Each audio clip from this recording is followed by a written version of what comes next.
Huawei is very dangerous. Rarely does a country go to war with a private company. We have met the enemy, and it is Huawei. We're not going to do business with Huawei. Huawei represents a national security risk. But is this really about Huawei, or is it something bigger than that? When Japan added 110 Chinese companies to its export control blacklist in February 2025, Tokyo believed it had executed a strategic masterstroke. The restrictions targeted cutting-edge sectors including semiconductors, AI chips, quantum computing, and even cooling equipment for chip manufacturing. But China had been waiting for exactly this moment, and its counterstrike revealed something Tokyo never saw coming. Japan walked into this fight holding a weapon it couldn't afford to use. The escalation didn't happen overnight. In July 2023, Japan first imposed export controls on 23 types of semiconductor equipment to China. Then, in April 2024, they added 21 more items, including advanced quantum computing equipment. By February 2025, the total number of Chinese entities under Japanese export control reached approximately 110 companies, according to reports from Tom's Hardware and Japan's Ministry of Economy. Western media called these measures unprecedented, with some even claiming they were stricter than U.S. restrictions. Japan was coordinating with Washington to cut off China's access to critical technology. The timing wasn't coincidental. The United States had already added more than 15,000 Chinese companies to its restricted entity list since 2022, and Japan was following the same playbook. But there's a critical problem with Japan's strategy. While Tokyo was busy restricting chip equipment exports, they completely ignored their own vulnerability. Japan's semiconductor industry, once the global leader with companies like Toshiba, Hitachi, and NEC holding over 50% of global market share in the 1980s and 1990s, has fallen far behind. Today, no Japanese foundry can mass-produce 7-nanometer chips. Meanwhile, China's SMIC has already completed successful trial production of 7-nanometer samples, demonstrating progress that actually surpassed Japan's current capacity. Japan tried to stage a comeback by backing Rapidus with $6 billion to pursue 2-nanometer process technology, but Rapidus relies heavily on American IBM's core technologies, and pilot production isn't projected until 2028, which puts them about 5 years behind TSMC and Samsung. The decline in Japan's semiconductor competitiveness hit their downstream products hard. Take 6-inch silicon carbide wafers. Before 2020, a single 6-inch SiC wafer cost as much as $1,300. Chinese companies achieved mass production and slashed prices to $800, a nearly 40% reduction. Japan's ROHM was forced to cut prices to $900 just to stay relevant. Another example, low-voltage MOSFET chips under 100 volts supplied by Japan's JS Foundry were essential in appliances like air conditioners and refrigerators. These chips previously cost 40,000 yen per 1,000 pieces. When Chinese firms began producing identical specifications, prices crashed to 18,000 yen, a 55% drop.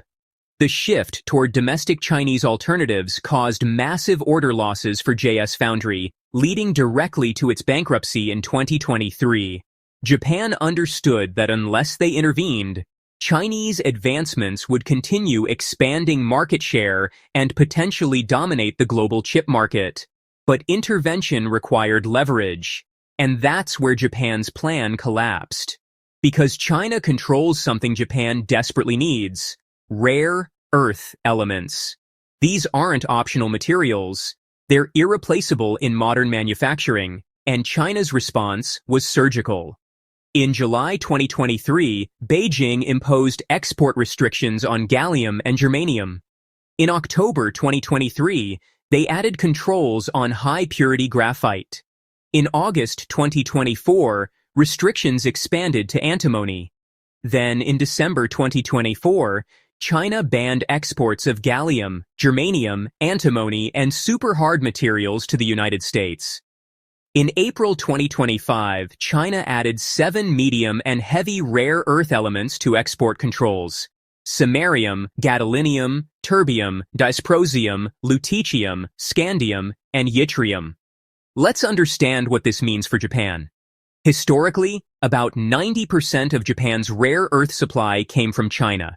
Even after Japan spent over $1.1 billion trying to diversify following a 2010 crisis, their dependence dropped to only 58 to 65% by 2024.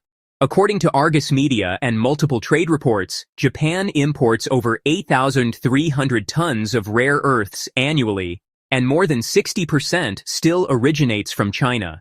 Tokyo partnered with the United States, Australia, and India to stabilize rare earth access, but their combined processing capacity remains less than 1/10 of China's.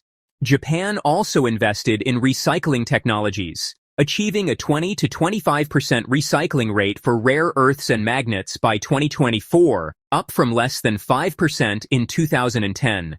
But recycling simply cannot compensate for large-scale industrial demand. The automotive sector faces the most severe exposure. Producing a single electric vehicle requires 2 to 3 kilotons of neodymium iron boron magnets, and these magnets depend heavily on dysprosium, one of the heavy rare earths China now controls through export licensing. If dysprosium supply gets interrupted, production lines at Toyota and Honda would be forced to shut down.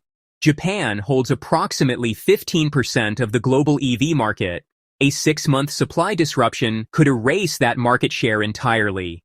If restrictions persisted, Japanese automakers could face over $20 billion in annual losses, according to projections from Japan's Ministry of Finance. Japan's semiconductor and electronics industries are equally dependent. Renesas's electronics power chip production lines require nearly 100 tons of rare earth compounds every month. A supply disruption would raise chip prices immediately and slow development of Japan's 3-nanometer technology, weakening their competitive position relative to China and South Korea. The defense sector cannot escape either. Rare earths are irreplaceable in missile gyroscopes, radar microwave components, and permanent magnets. Japan's plan to mass-produce its Type 12 anti-ship missile has already faced delays due to rare earth supply uncertainty. Japan's Ministry of Finance projects that high-tech industries could face a 15 to 22% increase in operating costs over the next 5 years, potentially forcing some defense orders overseas. The contrast with the United States is revealing. Washington's export restrictions often serve broader negotiation strategies, creating leverage for eventual deals. Japan's actions appear far more reactive, lacking clear endgame strategy. During US-China tariff conflicts, both sides eventually resumed negotiations because excessive tariffs harm both economies. Japan's approach risks escalating retaliation without achieving meaningful leverage. The asymmetry is brutal. Japan is highly dependent on Chinese materials, while China grows less dependent on Japanese technology as it develops alternatives. Japan has no meaningful leverage in this relationship.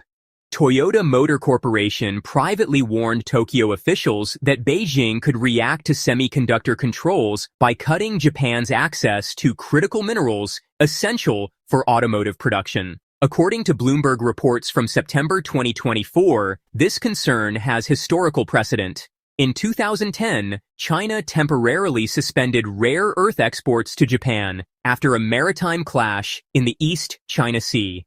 That incident sent Japanese industry into panic, especially the automobile sector.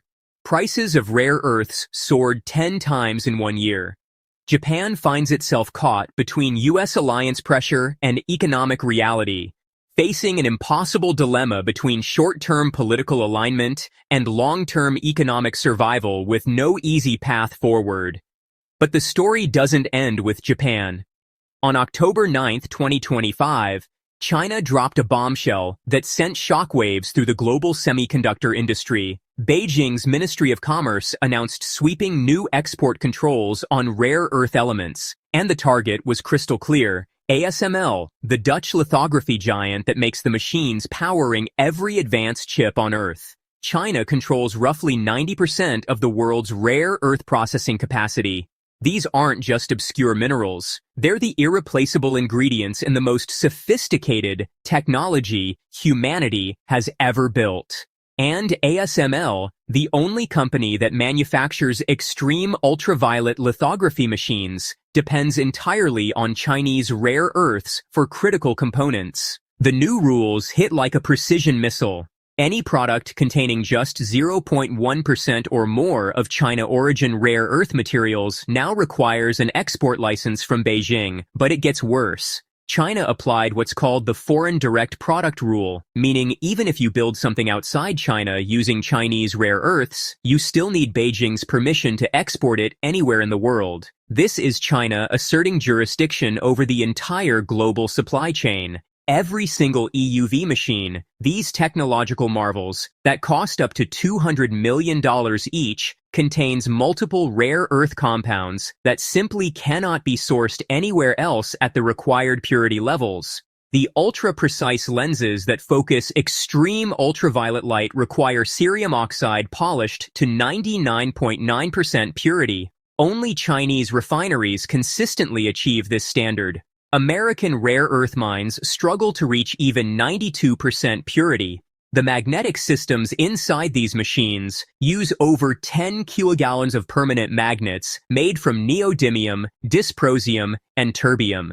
These magnets account for more than 30% of component costs in some systems. China produces over 90% of global rare earth permanent magnets. When ASML tried replacing these with ordinary materials, production costs jumped 40% and performance dropped 30%. There are no viable alternatives. According to Roger Dawson, ASML's chief financial officer, the company maintains enough rare earth inventory to sustain production for approximately the next couple of months. After that buffer runs out, if Chinese export licenses get delayed or denied, ASML could see monthly output decline by 15 to 20 machines. With each machine representing hundreds of millions in revenue, annual losses could exceed $3 billion. But the damage extends far beyond ASML. The company supplies lithography equipment to Taiwan's TSMC, Samsung, Intel, and virtually every major chipmaker on the planet. These companies produce processors for Apple, Nvidia, AMD, Qualcomm, and the entire technology ecosystem. A disruption at ASML cascades through the entire global supply chain. So, what triggered this nuclear option from China? Throughout 2024 and 2025, the United States pressured the Netherlands to restrict ASML's exports to China. Washington successfully blocked sales of cutting-edge EUV machines to Chinese customers. And last year, the Dutch government, under U.S. pressure, also prohibited exports of advanced deep ultraviolet systems. Beijing watched as Western nations systematically tried to strangle China's semiconductor ambitions. Then came the September 29th rule from the U.S. Department of Commerce, expanding export controls to include all subsidiaries where sanctioned companies hold more than 50% ownership. This piercing rule, as it's called, was designed to close loopholes and further isolate Chinese tech firms. China's response was calculated. If Western nations want to restrict China's access to advanced chip-making technology, Beijing will restrict access to the raw materials needed to build that technology in the first place. The October 9th announcement included another devastating clause. China imposed case-by-case approval requirements for any equipment used in producing logic chips at 14 nanometers and below, memory chips at 256 layers and above, and related materials. This directly targets the most advanced semiconductor manufacturing processes. On October 30th, 2025, President Donald Trump and President Xi Jinping met in Busan, South Korea, and reached a trade truce. According to the White House fact sheet released November 1st, China agreed to suspend the global implementation of the expansive new export controls announced October 9th. Beijing will issue general licenses for rare earths, gallium, germanium, antimony, and graphite, effectively removing controls imposed since April 2025. The suspension runs for 1 year until November 10, 2026. In exchange, the United States agreed to suspend for 1 year the implementation of its September 29th rule, expanding controls to subsidiaries of sanctioned entities. Washington also paused additional 100% tariffs Trump had threatened. But here's what the headlines miss. China only suspended the October 9th controls. The earlier licensing system that went into effect April 4, 2025, requiring case-by-case approval for 7 rare earth elements and permanent magnet materials, remains fully active. This system effectively cuts off supplies to Western military manufacturers. Beijing delayed the rules. It didn't cancel them. According to Bloomberg reporting from November 14th, the US and China are still negotiating key details of how Beijing will free up rare earth sales weeks after the truce. The agreement bought time, but it didn't solve the fundamental problem. China still holds overwhelming leverage. Think about the strategic calculation here. Beijing spent 3 decades consolidating dominance over rare earth mining, processing, magnet production, and downstream component manufacturing. Chinese state-backed entities now control roughly 89% of global rare earth refining and nearly every aspect of high-performance magnet supply chains. This allows Beijing to use regulatory controls as market choke points whenever geopolitical tensions escalate. Meanwhile, Western efforts to diversify remain years away from meaningful scale. In July 2025, the U.S. Department of Defense invested $400 million in equity into MP Materials, making the government the largest shareholder in the only operational rare earth mine in the United States.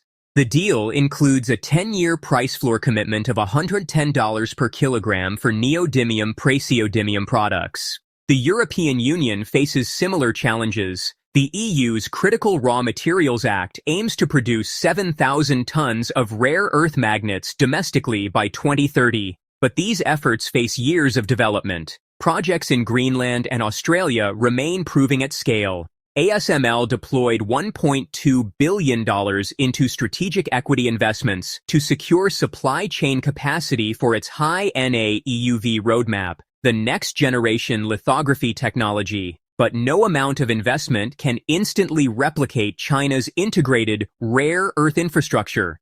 The bottom line is this: China demonstrated it can flip a switch and threaten the entire global semiconductor supply chain. The International Energy Agency highlighted that China accounts for an average 70% market share across 19 out of 20 important strategic minerals. This concentration has only intensified in recent years. For rare earth permanent magnets specifically, China's share has risen from around 50% 2 decades ago to 94% today. Building resilient alternative supply chains will take 10 to 15 years and billions in capital investment. Southeast Asia's refining capacity represents less than 5% of the global total. U.S. extraction and refining costs run 3 times higher than China's. Until then, every advanced chip produced anywhere on Earth depends on materials that flow through Chinese refineries.